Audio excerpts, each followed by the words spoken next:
Hi guys. तो अभी सुबह के बज रहे हैं 4:30, 25 सितंबर। एंड ऐसा नहीं है कि मैं सो करके उठी हूँ, मैं सोई ही नहीं हूँ। मेरा पिछले कुछ दिनों से स्लीप शेड्यूल बिल्कुल भी अच्छा नहीं जा रहा और मेरे को उसको ठीक करना है आज। अब चाहे उसके लिए मुझे कम ही क्यों ना सोना पड़े, आज तो मैं कम ही सोऊंगी, पर मेरे को ये स्लीप शेड्यूल ठीक करना है बिकॉज ये मेरा बिल्कुल भी नॉर्मल नहीं है। अब मे भी हो सकता है एग्जाम का प्रेशर या कुछ भी रीज़न हो, पर मुझे रात में नींद ही नहीं आता है। और ऐसा भी नहीं कि तबीयत वगैरह ख़राब है या कुछ भी, इट्स जस्ट मुझे नींद ही नहीं आता है। तो मुझे उसको ठीक करना है और मुझे फिर बहुत ज़्यादा भूख भी लग गया था, तो फिर मैंने राइस को फ्राई किया था अभी। तो मैंने सोचा जब मैं इतना कर ही रही हूँ तो व्लॉग स्टार्ट कर देती हूँ और ट्राई करती हूँ आज स्लीप शेड्यूल ठीक करने का। भले ही आज का दिन थोड़ा सा लेज़ी जाए, पर मैं कोशिश करूँगी कि मैं ना सोऊं ताकि कल रात में, मतलब आज रात में, मुझे टाइम की नींद आ जाए। मेरे पास राइस बचा हुआ था लकीली, मैंने रात में मंगवाया था तो मेरे से खाया नहीं गया था, तो उसको मैंने फ्राई किया है अभी। तो अभी मैं ये खाऊंगी और पढ़ते एक स्लॉट। मैंने स्टार्ट किया है एनसीईआरटी ज्योग्राफी। मुझे ऐसा लगता है ज्योग्राफी का बेस्ट सोर्स एनसीईआरटी है। नो मैटर आपने कितने बार भी रिवीजन कर रखा हो, हर बारी कुछ ना कुछ नया मिल ही जाता है।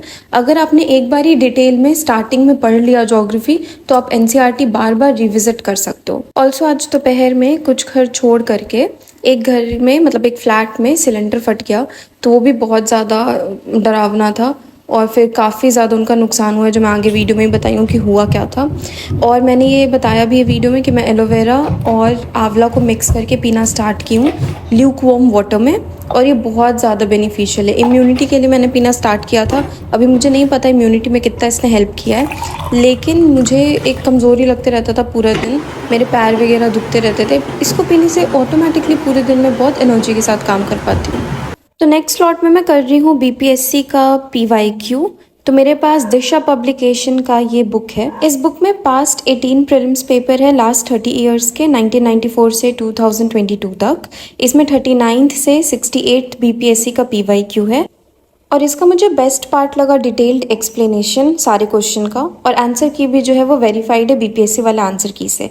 तो ये बुक जो है वो काफ़ी ज़्यादा यूज़फुल है स्टेट पीएससी एग्जाम के लिए, और इवन आप यूपीएससी के लिए भी प्रिपेयर कर रहे हो तो भी आप एक बार गो थ्रू कर सकते हो। इसका हिंदी एडिशन भी आता है।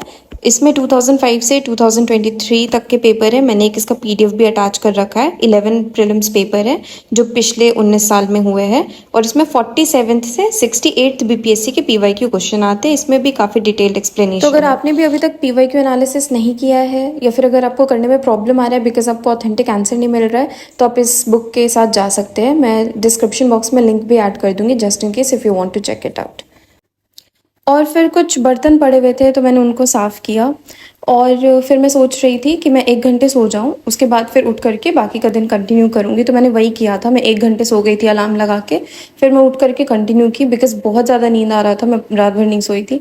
और मुझे स्लीप शेड्यूल तो ठीक करना ही है, क्योंकि बहुत लोग होते हैं जो रात में सोते हैं लेट से, फिर भी उनका दिमाग फंक्शन करता है। मेरा फंक्शन ही नहीं करता है, मैं सुबह ही उठ के फंक्शन कर पाती हूँ ढंग से। तो अभी लास्ट टाइम में तो मैं नहीं करना चाहती एक्सपेरिमेंट। उसके बाद फिर मैंने अपने लिए टिफ़िन मंगवाया था, और मुझे दिल्ली में आके पता चला इतने सारे दाल होते हैं। जो मेरा रेगुलर दाल था उसको ये लोग पीली दाल कहते हैं, काली दाल, माँ की दाल, उजली दाल, इतने सारे दाल होते हैं। तो हमेशा टिफ़िन में भैया पूछते हैं ये वाली दाल बनाए भेज दूँ।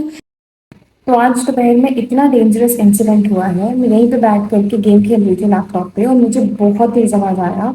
ऐसा लगा पता नहीं किसी ने जैसे छोटा सा बॉम्ब फोड़ दिया वैसा वाला। तो मैं जल्दी से बालकनी में गई एंड वहाँ पे जा करके देखा मैंने कि जो मेरे सामने वाला फ्लैट है, मतलब सामने वाला जो घर है, उसका 4 घर छोड़ के उनके एक फ्लैट में आग लग गई थी, और वो सिलेंडर ब्लास्ट होने की वजह से लगा था। फिर जब मैं नीचे किराना स्टोर पे गई तो मुझे बाद में पता चला कि वो लोग पूजा करके दिया जला करके चले गए थे, जिसकी वजह से कुछ पर्दे में आग लग गया, उसके बाद फिर सिलेंडर में आग लग गया, ऐसा कुछ हुआ।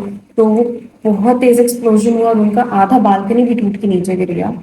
फिर सब लोग जमा हुए, फिर फायर ब्रिगेड बुलाया गया एंड एवरीथिंग। तो आप लोग प्लीज़, अगर आप अपना फ्लैट छोड़ के जा रहे हो, अगर आप अपने घर पे कुकिंग वगैरह कुछ भी कर रहे हो, आग का बहुत ज़्यादा ध्यान रखो, अपने सेफ्टी के लिए भी, अपने आसपास के लोगों की सेफ्टी के लिए भी, बिकॉज लाइफ इज़ प्रीशियस। आप पूजा कर रहे हो, अगरबत्ती वगैरह बालकनी में जला के छोड़ दो, पर घर के अंदर जला के मत छोड़ो। सो यस, ये हुआ था दोपहर में, मैं बहुत डर गई थी, बट ठीक है, सब चीज़ें हो गई। कोई लाइफ लॉस नहीं हुआ, प्रॉपर्टी डैमेज हुआ, विच इज़ स्टिल फाइन। खैर उसके बाद मैं फ्रेशन अप होकर के नेक्स्ट स्लॉट के लिए बैठी पढ़ने, और यहाँ पे मैं कंप्लीट कर रही हूँ करंट अफेयर्स वीडियो में है और इसका पीडीएफ भी प्रोवाइड नहीं कर रखा है जिस वीडियो से मैं कर रही हूँ, तो ऑब्वियसली फिर उसका नोट्स बनाना पड़ रहा है। बट ठीक है, नोट्स बनाने से भी फ़ायदा होता है बिकॉज जो आप लिख रहे हो वो ज़्यादा आपके दिमाग में रिटेन हो रहा है। और जब मैं नहा करके आई थी तो कांस्टेंट मेरे गले में एक पता नहीं खराश फील हो रहा था, तो मेरे को कांस्टेंट फील हो रहा था कि मुझे कुछ गर्म पीना चाहिए। तो मैंने फिर अपने लिए ये कॉफ़ी बनाया है और इसको फिर मैं पीते पीते कंटिन्यू कर रही थी अपना पढ़ाई, और मुझे काफ़ी ज़्यादा फिर बेटर फील हो रहा था। मुझे समझ में ही नहीं आता है कि मुझे क्या पीना चाहिए, या तो फिर मैं कॉफ़ी पीती हूँ, कॉफ़ी में या तो नॉर्मल कॉफ़ी या फिर ब्लैक कॉफ़ी, नहीं तो फिर मैं आंवला एलोवेरा का मिक्सचर पीती हूँ। और इसके बाद फिर मैं शाम में गई थी गोलगप्पा खाने, और फिर लौटते टाइम मैंने छोटा वाला आइसक्रीम लिया क्योंकि बड़े वाले से मुझे लगा हो सकता है गला ख़राब हो जाए। ऑल्सो पता नहीं मेरे दिमाग में ये है कि लोहे को लोहा काटता है वाला चीज़, तो अगर मेरा गला ख़राब होता है मैं आइसक्रीम उस दिन पता नहीं खाती ही हूँ। लेकिन मैं बिल्कुल भी मोटिवेट नहीं कर रही हूँ ऐसा कुछ करने के लिए, so please don't do this. Also यहाँ पे मैं कर रही हूँ बिहार स्पेसिफिक स्टडी, तो मेरे पास एक मिक्स्ड नोट्स है। जो जो मुझे लगता है कि मुझे नहीं आता है या फिर जो मुझे विद टाइम लगा कि इम्पोर्टेंट है वो मैंने यहाँ पे लिख रखा है, तो मैं एक बार उससे गो थ्रू कर रही हूँ। मैं वॉइस ओवर दे रही हूँ तो मैं ये बता सकती हूँ कि नेक्स्ट डे मैं टाइम पे उठी थी और उस दिन मैं बहुत अच्छे से टाइम पे मेरे को नींद आ गया था। तो अगर आपका भी स्लीप शेड्यूल सही नहीं जा रहा, आप एक दिन नींद से ब्रेक ले लो। भले ये सजेशन थोड़ा ऑफ ऑफ लगेगा बट आपको ये एक दिन करना पड़ेगा, फिर आपका स्लीप शेड्यूल खुद ही नॉर्मल आ जाएगा, बैक टू नॉर्मल हो जाएगा। This is it for this blog guys, see you guys in the next video, take care, keep studying.